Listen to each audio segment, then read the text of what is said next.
E aí pessoal, beleza? Hoje falar sobre, vai ser na verdade um vídeo rápido, referente a um contexto que se encontra em João e que muitas pregações, desde o século, os anos 60 e 70, até chegar aos dias de hoje, tem sido uma espécie de pregação ah, onde as pessoas têm recebido um evangelho meio fofo, um evangelho meio aquele gospel bem bonito, fácil de ingerir, mas que tem alguns versículos de outras pregações também, que é muito importante.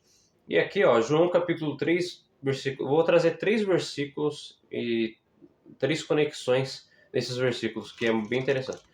3, capítulo 3, versículo 16, que é um dos mais conhecidos da Bíblia, seja por crente ou descrente. Deus amou o mundo de tal maneira que deu seu Filho unigênito, para que todo que nele crê não pereça, mas tenha vida eterna.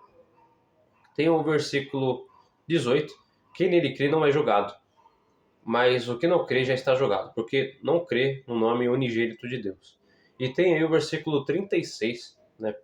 Por isso quem crê no Filho tem a vida eterna. O que todavia se mantém rebelde contra o Filho não verá a vida, mas sobre ele permanece a ira de Deus. Ou seja, são três versículos aí diferentes, distintos, e que se conectam da mesma forma. Assim como o Pai, o Filho e o Espírito Santo, esses versículos têm alguns fatores em comum. O primeiro versículo é que Deus amou o mundo de tal maneira. Isso mostra o atributo de Deus, que é o atributo do amor, né? Um atributo comunicável quando a gente estuda a teologia própria. E esse atributo comunicável que todos nós, humanos, sejam pessoas boas, pessoas ruins, que têm capacidade de amar. Às vezes aquele pai que faz parte do comando, aquele pai que faz parte do tráfico, aquele pai que, sei lá, assalta o banco, assalta a gente, e é um pai, tem um filho e ama muito seu filho. É um cara ruim, o cara da pior espécie, mas o atributo comunicável de Deus, você já chegou a ele é a imagem de Deus, tecnicamente, né?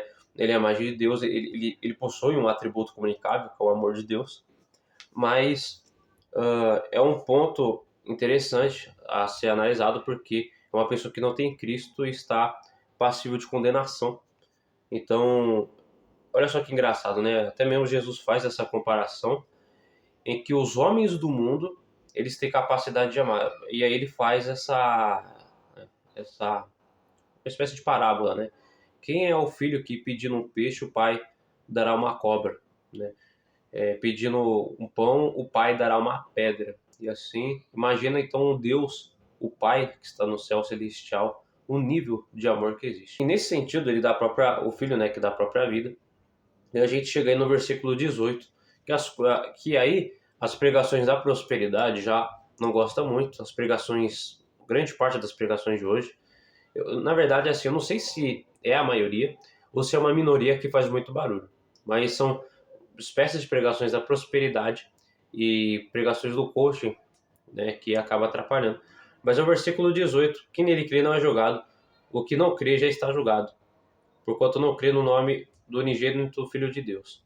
Uma vez eu vi até mesmo um vídeo do Lucas Martini, que é um vídeo muito interessante, na qual ele faz também uma espécie de parábola. Se você estiver no deserto, né, você está andando, e aí você está com uma garrafa de água, e aí, beleza, né? Você já tomou toda a garrafa de água, tá aquele sol de 40 graus, seu pé tá queimando, você era branco, depois...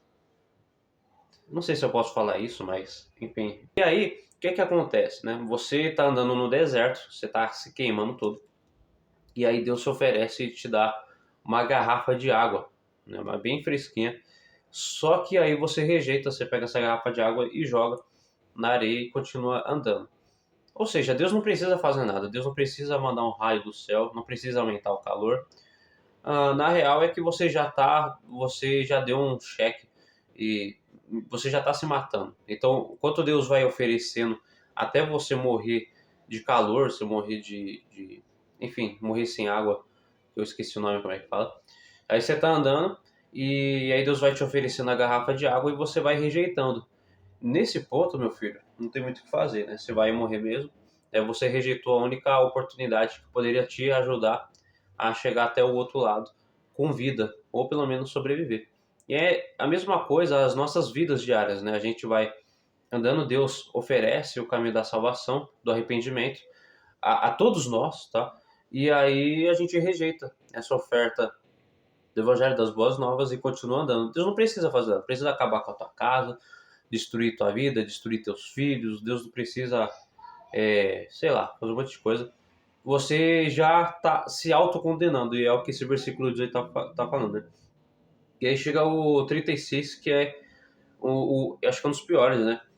Por isso quem crê no Filho tem a vida eterna, o que todavia se mantém rebelde, contra o Filho não verá a vida, mas sobre ele permanece a ira de Deus. Esse versículo é muito forte, né? Porque a gente leu o primeiro versículo sobre o amor de Deus, e agora a gente está lendo o versículo aí que já está falando sobre aquele que se mantém rebelde contra o Filho, Cristo Jesus, já tem a ira de Deus que permanece sobre ele ao decorrer da vida.